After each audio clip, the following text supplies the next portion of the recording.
Welcome, Scott. How you doing, man? I'm doing great. That's awesome. Well, it's been some time. We got to hook up for the first time in like 4 or 5 years recently. Amazing. It was so good, and everything that's happened in and around you in your life and your business, I've been cheering you on. It's amazing. When we met each other so many years ago out on Rock Road, I was just we were talking about it since like 2010. Amazing. I was calling you and trying to get a meeting with you. In 2011, I finally got that It meeting. took a year for you to get in my door. It took That's a crazy, year, man. even at that level, Yeah. at that time, because you meet fast and you go I quick. usually do. I'm surprised it took that long. Yeah, My well, rule is I'll give anybody an hour. there you go. And I still abide by that, by the way. That's pretty awesome. Yeah. I have a buddy that ran into you somewhere recently. I don't know where you were at some kind of a investor convention deal. And that's what spurred, oh, Scott, and interestingly enough, we were in Emporia working on some stuff. And we drove by Freddy's and went to eat there. And he was like, "Hey, didn't you?" And we started talking. And I said, "Yeah, man, Scott is the greatest person. I've learned so much from him." I kind of told him our little story. And like a week later, he runs into you in Timbuktu, Tennessee or something. That's all right. Yeah. So, anyways, good to see you, man. Nice to catch up. I don't think in this area you need an intro, but this goes everywhere. So I'm sitting with Scott Redler. He's co-founder for Freddy's Frozen Custard, but done so much more than that. Now you are heading up and the president of Mocha's, which I'm really excited about what's going to happen with that brand in the So am transitions. I. Yeah, I bet. And that's one of the reasons you're here. We're local people. Please support Mocha's. And I also want to say thank you to Axon Partners for sponsoring this and the Newton Rayler Foundation. Great group of people here. They support sports and activities here in the Harvey County area. And we touch a lot of families and a lot of lives. And I'm really excited about where that organization is going and what we're doing for kids and people. And so we're building the leaders of the future. And this is what this is about. It's about leaders and people's stories. So I want to start off with a real quick pepper to get us warmed up. And I'm going to start off with what's your favorite color, Scott? Probably blue. Why blue? Lately it's my grandson's favorite color, and in life today, it's Nice. grandkids. That's all that matters. Nice. They're number 1, 2, 3 on the priority list. And you are a family man. And I'm looking forward to people to seeing that side of you as we go through this. If you could choose a sports car, like an old classic sports car or luxury sedan, which one would you choose? Be a sports car. There's not even a question about that. Isn't that crazy? And It's a bad habit of mine. is expensive Yeah. one. What's your favorite one? If you, Well, I always tell people if you can only own one car, it should be a 911. I'm on my third one, and it is a phenomenal vehicle. They just do everything great. Some cars do a lot of things good. Yeah. Porsche does everything great. yeah, and you're about greatness. We talked about your color. We talked about your car. Were you a sports guy? Do you have a favorite sport? I'm a college basketball, mainly because these kids are college, by the way, not pro. College because they play with their hearts. Yeah. And it's fun to see that. It's amazing closer you get to the court how physical they truly are. Yeah. And how hard they're working. And they really put their everything into it. And I appreciate and respect that. I love it. Basketball's my favorite sport, as a lot of people know. And I will tell you, watching women's basketball is so intense, and the heart that those gals play with is mind-boggling. And I love it because some of the levels of basketball get to the point where they'll play some games 100%. And to your point, that college league is different. But when you get to the girls' basketball, the heart and soul and the spirit of the game, you could just feel it. Well, Caitlin, I mean, now, right? Yeah. And she is somebody can sit and shoot from, 40 feet away like it's nothing. Right. And it just seems to be a great person. And I wish her the best success. It's funny that we're talking about someone that 2 years ago we never heard her name. Right. And now everyone knows her name. Yeah. Exciting. And I wish her the best. I do too. And it's a big, lot of weight to carry on her shoulders. So I do wish her the best and protection and all those things as she powers through this endeavor that we're doing with the American culture and everything going on out there. And she, I think, is going to do a great job to represent that sport and to lift it up and to give other young gals an opportunity to play an amazing sport. So, and as the father of 2 daughters, I agree. Yes, we both love our girls. Who were you, Scott? If I knew you, let's just say in high school, who were you, man? Wow. Kind of interesting. Not somewhat rough as a family life. Personally, all great. Yeah. My dad was out of a job for 2 or 3 years in high school. No fun. Hard to believe that we were somewhat food insecure back then. and not many people know that grandparents used to bring food to the house, and an aunt and uncle, and it was tough.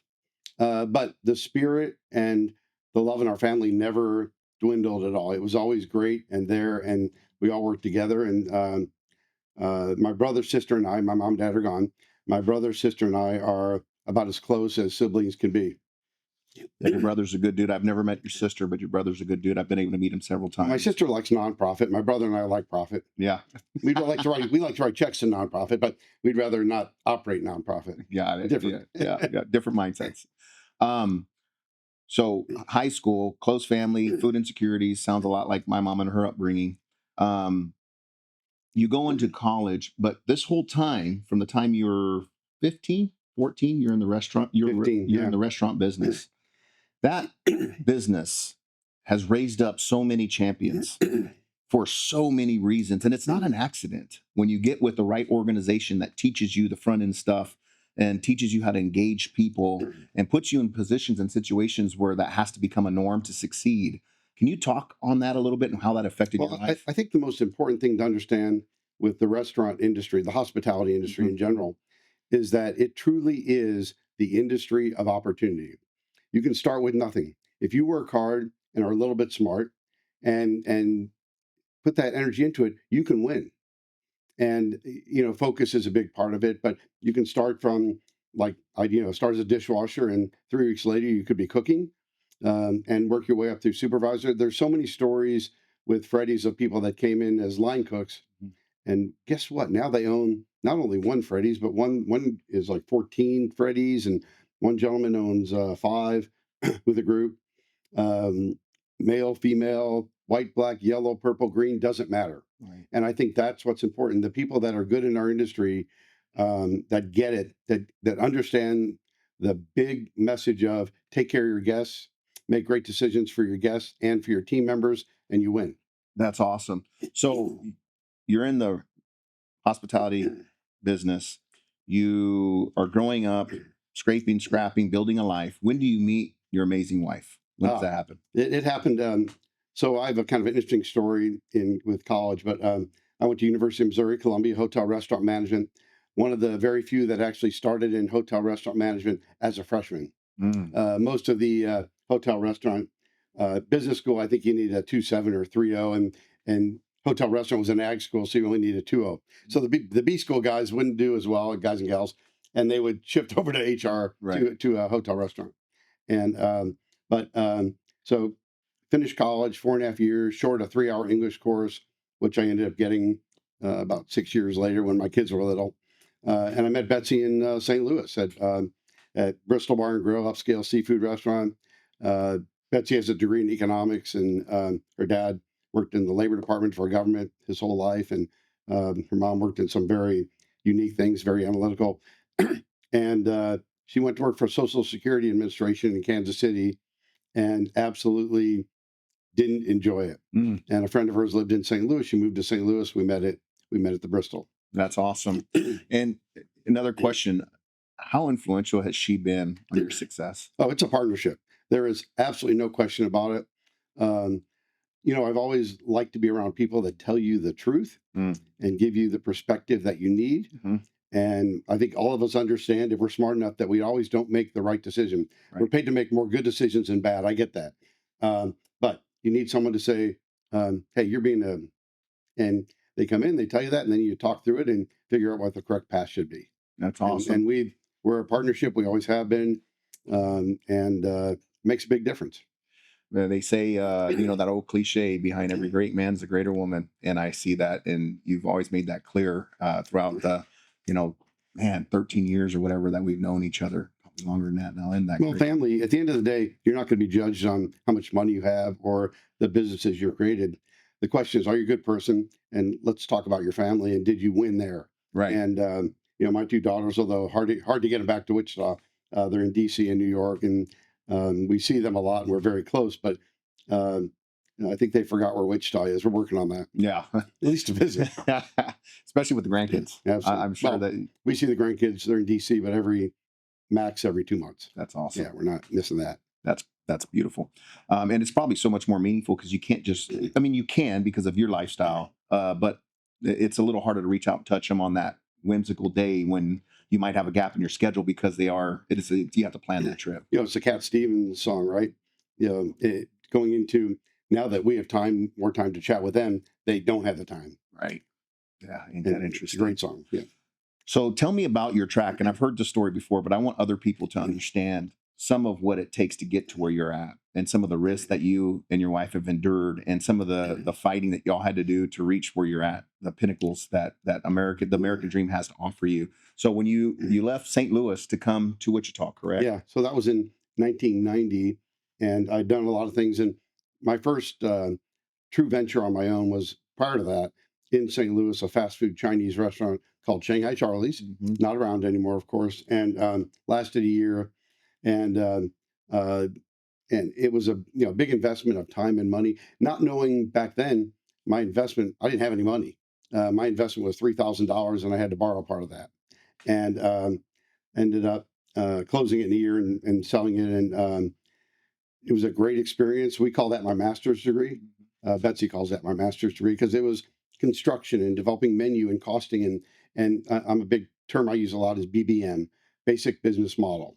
So we had to develop the basic business model to try and make that work. Yeah. And we did a lot of things right. And the one thing we didn't do right was location.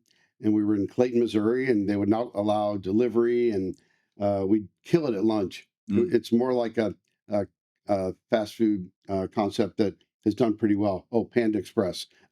It's very similar to that, Right. and didn't work, but it was a great lesson. It helped leapfrog me to a regional position after in back in DC. So Right on. So continuing on that path. So you moved to Wichita. What did that look like? What kind of well, risk was that? um, not really knowing the risk, but I had called a friend of mine and said, "Hey, I was working in DC, and it was time to make a change for various reasons." And I called him up, and we talked for a while. And he goes, "Oh, by the way, we're looking for someone to help us run Latour, Olive Tree, Chelsea's, Piccadilly, Bagatelle Bakery, and University Club, and Cafe Chantilly, and all these just amazing concepts." Flew to Wichita, fell in love with the restaurants, and moved here. Um, I don't think it was a significant risk. Definitely a lifestyle change. Mm. Thinking smallest town we've ever lived, and we're moving there, and we're driving through El Dorado with the dead trees poking out of the lake, and wondering what did we do, and on the drive, right? And and we just absolutely fell in. Wichita is a hidden secret. It's a hidden gem. Small towns, Newton, Yep. everything around here, Eldo. They're really, once you're there, you look at it from the outside, from the big city perspective. Then you move to Wichita, and we love it. It's home, That's awesome. and we'll never leave. And you built your final home as we were talking about before we got started, and that's really exciting. Beautiful place. I'm looking forward to maybe having a barbecue out there one Yeah. day and seeing that view for myself. And um, so you get into a bunch of restaurant concepts. You've influenced thousands for sure of lives. I'm one of those. And the spillover from somebody's efforts from between you and your wife and what y'all built and what y'all pitched into over the years is mind-boggling unless you say it. And I know you get uncomfortable with some of this praise stuff because you just do things Yeah. and move on. But I think somebody needs to say it. From my perspective as a young operator that came in, took a year to get a seat with you, but we were doing business within 3 weeks because that's how you move at the speed of lightning. You see things in people, you operate fast, you give people opportunities, and sometimes it doesn't work out. But sometimes it does, right? Mhm. And sometimes it's a medium ground. And how are you going to choose to use those experiences and those opportunities to build yourself? And you are a master at that. And you put people first all the time. And just through my little Axon Partners, which was Axon Displays when we met each other, which I still operate, and that's my main gig. You have created communities, whether you know it or not, around that endeavor. That's just, it's mind boggling to me. And I owe that to you to say thank you to all the things I get to do for the kids I get to serve and the way I get to do it. A lot of that stems from the experiences that I had building up to meeting you. And then the energy that I get to push through afterwards to keep pouring in and watching you as an example, knowing that sometimes you got to do hard things, keep the main thing the main thing. And the one thing you said that really punched me in the face, and I didn't want to hear it. Uh, and I'll lead into something, I promise.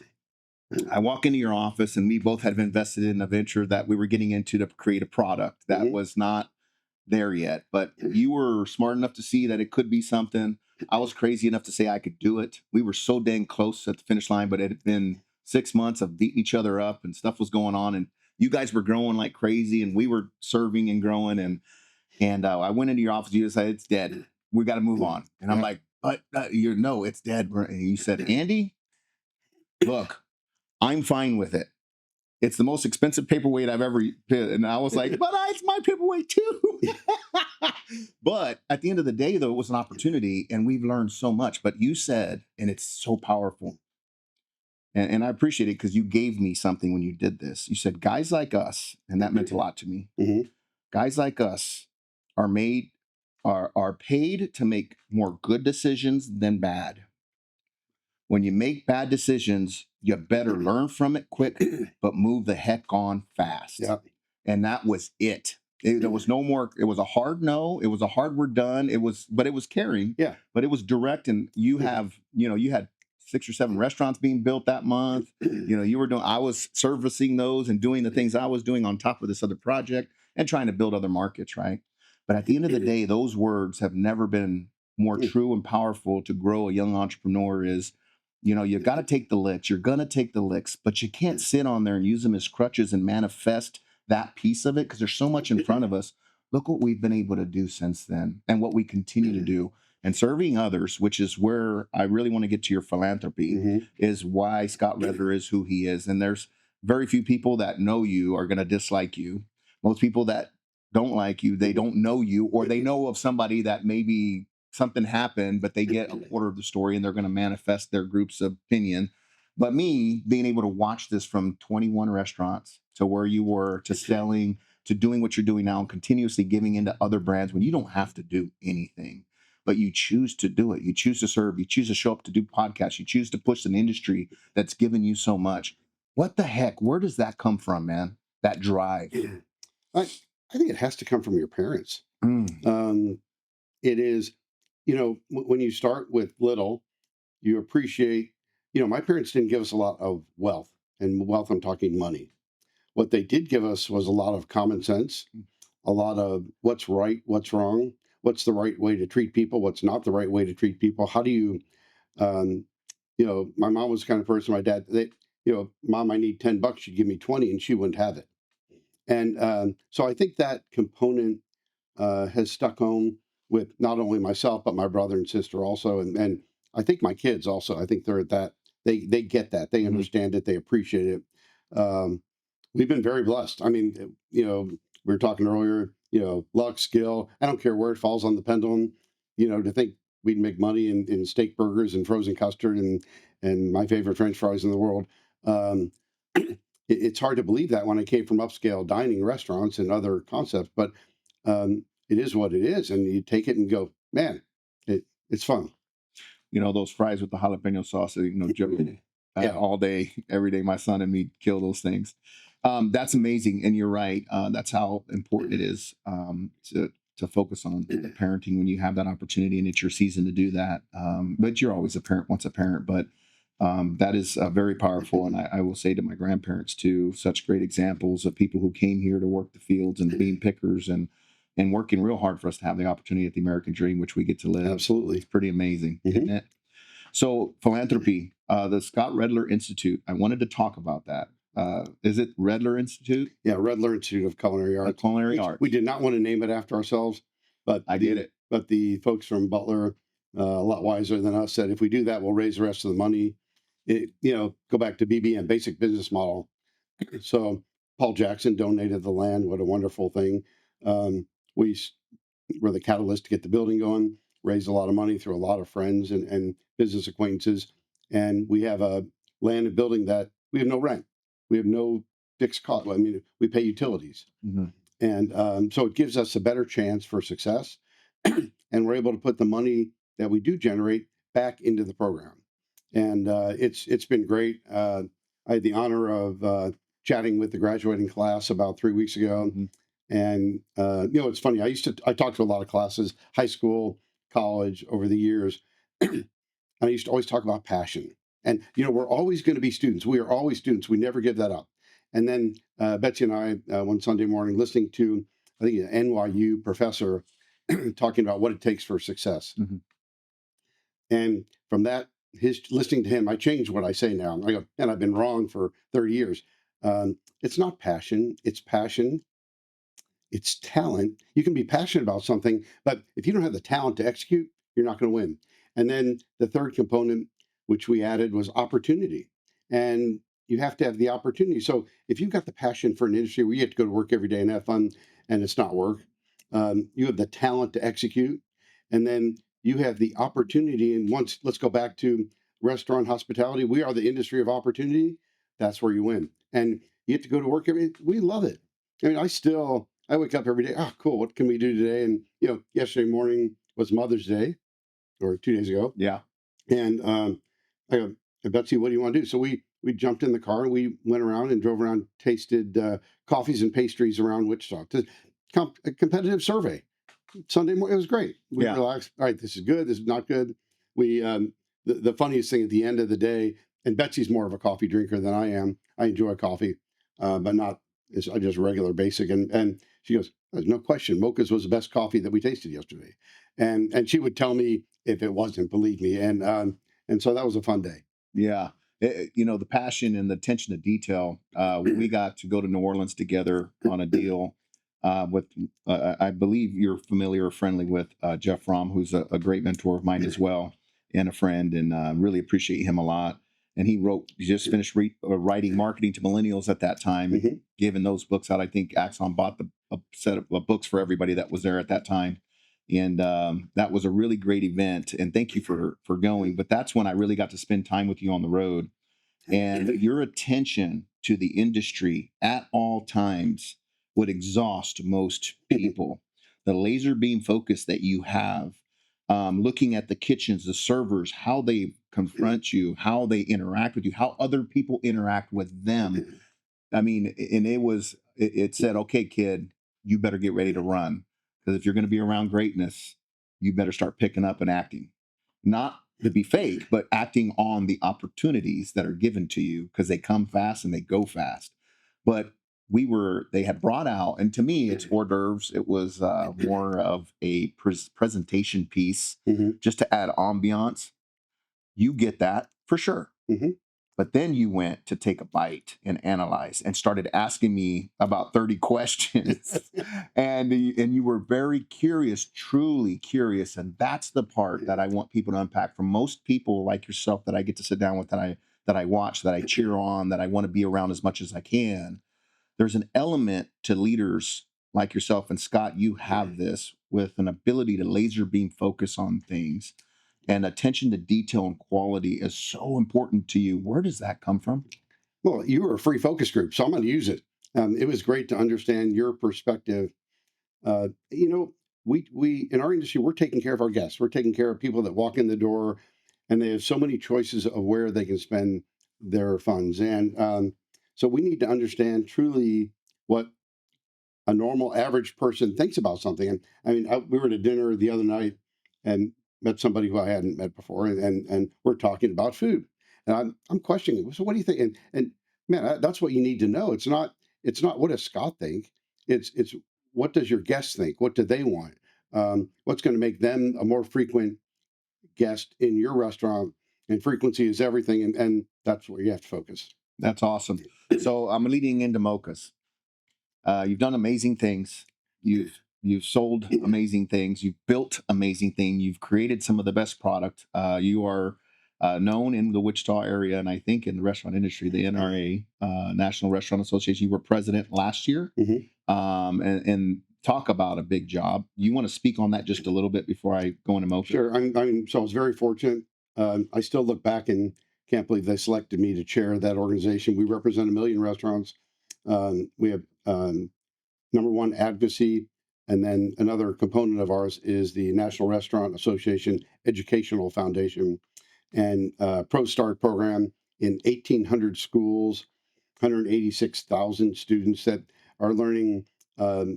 with the benefit and the assistance of the Education Foundation, learning food and management in our industry. You know, we're creating the future leaders, right? And a lot of travel, a lot of chatting with, meeting with different state organizations and understanding uh, what their concerns are, because we need to focus. We need to spend our dollars on it's the whole relationship with our government and laws and regulations, and all we're looking for as restaurateurs is fair and reasonable. And I mean that in a very strong way, because there's some things that even coming to play today. I'm not going to go into political topics, but um, on rules and regs that truly make, in my mind, I'm a pretty pragmatic individual, right? They Right. make no sense, and it's not good. And some of them that have been enacted in certain states, they're getting the pushback now. And you know, Washington D.C. with tip credit with 1,800 employees that were had to let go. People had to change their business model, and it worked. And working on false pretenses to justify their decisions when the reality was they weren't reading it right and they didn't understand. And so that was a big part of last year. I absolutely loved it. Um, we need to have relationships with the people that matter, that understand, and we need to have a seat at the table so we can talk about challenges and issues. But the number one thing is for me. I mean, I love that component, but the kids. Mm. Um, Watching the students. We just had a young lady from Butler who just graduated. I mean, she's 17 years old, graduating high school in Butler Culinary same time, and is an amazing individual. I think her future is extremely bright. But she was down in Waco, Texas, at a contest, the Shane D. Rotisserie food contest, and came in second. And I mean, these kind of things. It's amazing to see that talent Yes. and passion, and now she's going to understand what the opportunity is. That's great.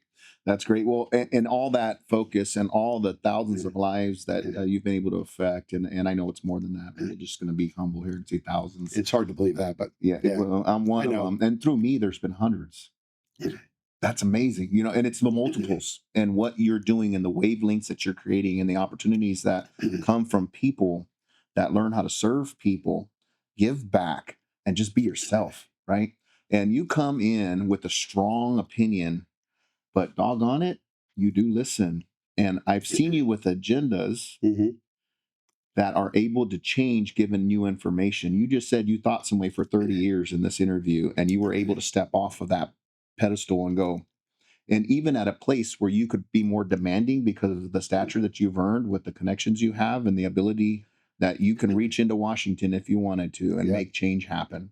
And but you become more humble, and that is the piece that I hope to God that I hold myself to is as I continue to grow and serve our community and communities around us, which is families and people. Bottom line, Yep. families and people are the most important thing, that I don't become egotistical and arrogant, where I don't forget where we come from. And you have been able to hold that line. And so thank you for being a good example to us. I do want to speak a little bit on mochas. I know our time's coming short here and we've got to go. You've got other things to do. But mochas is going to be one of these opportunities that I'm going to be cheering it on. I'm going to start going to grab stuff. I'll be texting you when I leave there, like I've done it before in other past Absolutely. things that you're part of, and not to take your time, but just to let you know, bud, I'm here and I'm cheering you on because I know that the opportunities that will be given in this area because of that brand, and maybe even if this is going to happen, and it probably will if you're involved with it, sprout out and be another great brand that serves a lot of people. The people who work for you, I hope they understand, and the organizations that you're a part of, the investors that I've been able to meet that you attract, the Ron Obergs of the world, Hmm. salt of the earth, Yeah, human beings, absolutely. um, their stories of when they met you, and your curiosity. You're curious. You're one of the most curious people I know, which is pretty Mm. interesting because I know some curious people. How you like to get up in the kitchen and look at all the fine details, and you can start in your mind fixing things. You're a fixer, and it comes fast and quick, and you better be ready for it. But you're always open to that conversation. But what's going to happen with mochas? I'm sure you're already doing your thing there. I know the operator there, that the guy you partnered with that brought you in to do what you're doing. Smart guy, great move on that Jason, organization. yes. Yep, Jason is it was when I saw that pop up, I thought that's a brilliant move, bud. Good but job. but understand why. Let's start with what I what caused me to do that, and it's the culture that Jason has in his company. Mm, He's got amazing brands. I mean, I love Chompies, and hopefully there'll be something with that in the future, and yep. um, Mocha's and largest Freddy's franchisee. But the culture that Jason has brought to his team is the right culture, and that would have been a go no go for me. It has to be culture first, and Jason's a incredible business person. He gets it. Hmm. He thinks at a fast speed. I like that. Hmm. Neither of us get bored when we're sitting at the same table. Um, the other component is my brother is involved in that. My brother, who was a C-level guy for a Berkshire Hathaway company, owns three Freddy's, building his fourth. Jason runs them. He was going to retire, and actually did for a short time. And Jason brought him on to be president of JRI Management, and other than operate everything except ops. And then Jason goes, "Well, Scott, let's talk about Mochas," and we work something out. And you know what? So I get to sit and talk to my brother. I talk to him every day anyway. We talk about cars and business. We might as well That's have cool. fun with it and grow something. Heck yeah. And Jason and his team are an amazing, and Lisa, they're an amazing group. And he is turning into a laser focus, do it right. I think he's always been that way, but now he's bringing the tools in to take his company truly to the next level.